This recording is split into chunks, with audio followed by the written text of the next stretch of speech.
Tell you what we're looking at.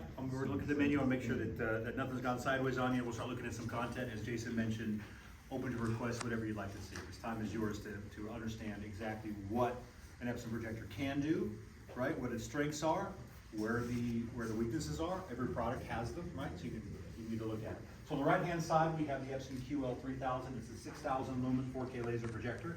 Currently on this screen, we have the JVC NZ800. Right, this is also a 4K laser projector. Some fundamental differences: 3-chip 3 LCD versus liquid crystal on silicone, right? LCOS.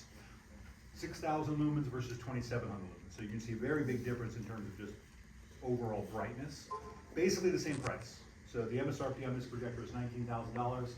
This projector is interchangeable lens, so you buy the lens separately from the unit depending on what your throw distance is going to be. With the standard lens that we typically sell, this entire package is $17,880. We're gonna round that to $18,000, then we're gonna round it to $19,000. They're the same price, that's my point, right? If you're shopping in this category, both of these would be reasonable options from a financial perspective. Make sense? All right, so from a setup perspective, I decided to run these out of the box because most projectors, quite frankly, are not calibrated. I think calibration is valuable. I encourage anyone to do that.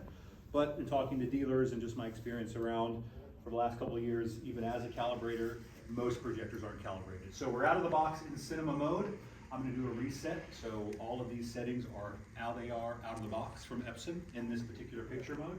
There are other modes that you can choose from, but cinema is the recommended mode for watching movies at home. So that's what we're gonna use. On JVC, a little bit different. What we have here is this is going to change. So once I start playing a piece of content, I'm going to pause it and show you the menu again, because the picture mode, which is currently natural, is tied to the signal format, and currently this is SDR, right? So the Kaleidoscape menu is SDR, so it defaults to natural.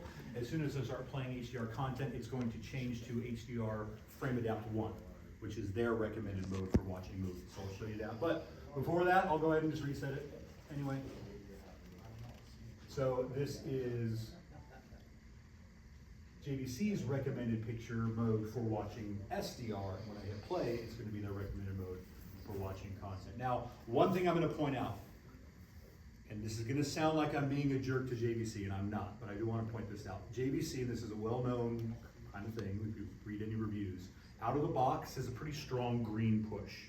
So you're going to see that this image looks fairly green compared to the Epson. Now at home, you may not notice that greenness in isolation, but side by side, it's going to be more obvious. I would encourage you to ignore that. It's easy to fix. You're going to see lots of guides. If you were to buy this, there are lots of guides that are going to say, just change this setting and this and this and this, and you'll get rid of that green push. So that's not a criticism I throw at them, although I would prefer it didn't have that strong green out of the box. That's not what I'm here to be all, look how green that JVC is. It doesn't matter. Right, but I do want to point that out because you're gonna see it. All right, so let's jump in and look at some content. How does that sound? Yeah. Fire away. So I do notice like around the lines, it's a little bit fuzzier or out of focus on these guys. It is not out of focus, actually. That is just the quality. So there's an interesting, great question, and I'm going to answer it as fast as I can before we get to it. Repeat the question. The question was, this looks a little fuzzy, so we thought maybe this is out of focus. I can show you that it is in focus. We can grab the, if you just want to see that real quick. Yeah, I told him he's not allowed to cook any demos, so y'all keep him honest. So we'll bring it into focus, right? So we're just going to converge these. Okay. Right? The reason it appears softer has nothing to do with resolution. It has to do with your brain lying to you. Right? So in terms of your human visual system, the thing that you find most stimulating, now I'm talking about, I know you so well, what stimulates you, my friend, is brightness and contrast. So all things considered equal, brightness is what our eyes are drawn to, right? So the brightness is the first thing, and your brain tells you there's more detail there because there's just more contrast between the bright part and the dark part. Right, now JVC is known for black level, and you're going to see excellent black level from this projector, but because it's not as bright, the difference between the black and the bright isn't as great as it is over here. So your brain perceives that as sharpness, but they're the same resolution, Okay. right? It's like writing on a gray piece of paper, black with a gray piece of paper, and black on a white piece of paper. The black is gonna seem sharper and easier to get. So we'll look at a couple pieces of content, bright and dark, right? Stuff in between, and you'll see some strengths and some weaknesses across the board. You'll get a sense of everything. We'll watch some HDR and some SDR. And there are other projectors we can look at as well. I got some models from Sony, and then I have the entire Epson lineup. So you can look at lots of different things depending what you want to see. The first thing I'm going to show you is a documentary about the world's oldest naval aviator. So no one's ever seen this. The reason I'm going to start with this, this particular scene, if you're not familiar with it, this is shot practically. So in order to get this, we can close that door too, so that we don't destroy the JVC side, so we're fair. So this is shot practically.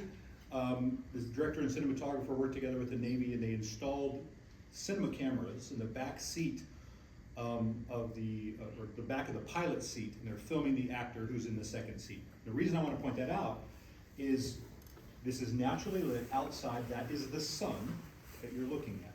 So this is a daytime, very bright scene. HDR is particularly challenging for projector-based systems because HDR requires significant amount of dynamic range, mostly brightness, in order to fully replicate what's coming in from the video signal. This particular movie was graded at up to 1,000 nits, which means the brightest pixel in any frame of video in this entire movie is 1,000 nits.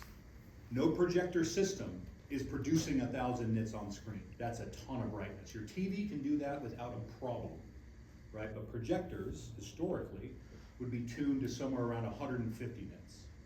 And so you have to think about, we have to take a signal that's asking me to reproduce 0 to 1,000, but my capability is 0 to 100.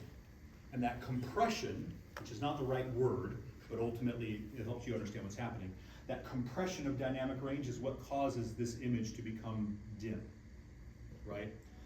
Because the Epson has double the brightness, especially in these very bright scenes, the compression that happens is just less. So that's why on the Epson it looks like it's a daytime scene. And on the JVC it looked a little bit dimmer. That was just a quick little scene here, but I'll hit play and let it go for a little bit longer. Why does the Epson look warmer? So again, that's partially because out of the box the JVC has a fairly